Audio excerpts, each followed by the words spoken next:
Eh bien bonjour les amoureux, les amoureuses de l'énergie sous toutes ses formes. Une petite vidéo pour vous expliquer ou vous rappeler un principe fondamental du design énergétique, redéfinir ce qu'on appelle les services énergétiques. Alors vous le savez peut-être, si vous avez regardé des approches conventionnelles, on parle souvent des services chaleur, du service mobilité, voire même des services électricité spécifiques. Et bien dans le design énergétique, on fait un petit peu pareil mais on le remixe.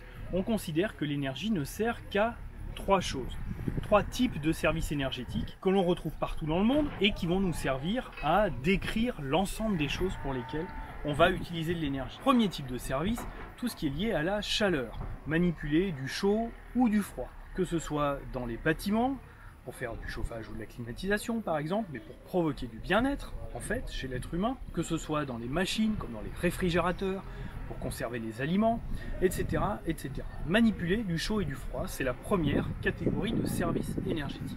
Deuxième catégorie, tout ce qui est lié à l'énergie mécanique, déplacer des choses ou des gens. Donc on le retrouve bien sûr dans les notions de mobilité, avec les véhicules, ou pas les véhicules d'ailleurs, quand on marche c'est de l'usage énergétique pour fabriquer de l'énergie mécanique, mais on le trouve aussi pour déformer des tôles, percer des trous dans des murs, soulever des objets. On le retrouve aussi par exemple dans la ventilation. Quand on fait tourner un ventilateur pour faire du renouvellement d'air, c'est un service de type énergie mécanique. Donc deuxième grande famille, ce qui est lié à l'énergie mécanique. Et puis la troisième grande famille, qui est peu connue, mais qui est extrêmement importante, surtout à notre époque, eh bien dans le design énergétique, on les appelle les services de type information conscience. Parfois on les regroupe dans la catégorie des services dits d'électricité spécifique, mais c'est très important de les appeler information conscience parce que l'idée derrière c'est quoi?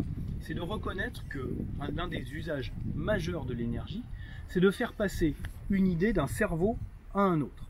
C'est quelque chose qu'on a toujours fait par le langage, par exemple, quand je parle, j'utilise de l'énergie pour communiquer une information à mon interlocuteur. J'écris une lettre par exemple, je mets sur un support matériel et je vais ensuite le transporter avec le but de transmettre cette information au cerveau de mon interlocuteur. Et Internet, qu'est-ce que c'est? Eh bien c'est de la consommation électrique pour transférer des idées. Et l'efficacité sera mesurée non pas à la quantité d'informations que je fais passer, mais à l'impact que ça aura eu. Donc là, c'est un sujet passionnant, très ouvert encore, parce que c'est vraiment en bordure des sujets classiques de l'énergie et presque de la philosophie, mais on regroupe vraiment ça dans une même famille, les services liés à l'information et à la conscience. On retrouve également tout ce qui est lié à l'éclairage, à la sonorisation, etc., etc., tout ce qui est lié à nos perceptions, en fait, qui nous permettent de percevoir le monde pour l'amener à notre conscience. Voilà donc en résumé trois grandes familles de services énergétiques qu'on regardera toujours dans toutes les situations de design énergétique: la chaleur, l'énergie mécanique et l'information conscience. Voilà, c'était une petite chose, peut-être un rappel si vous avez déjà fréquenté les principes du design énergétique, mais c'est vraiment fondamental d'avoir cette lecture qui ouvre vraiment énormément de portes dans la réflexion énergétique et qui vous permet également de bien comprendre ce qu'est cette notion qui nous est si chère, celle de l'énergie positive.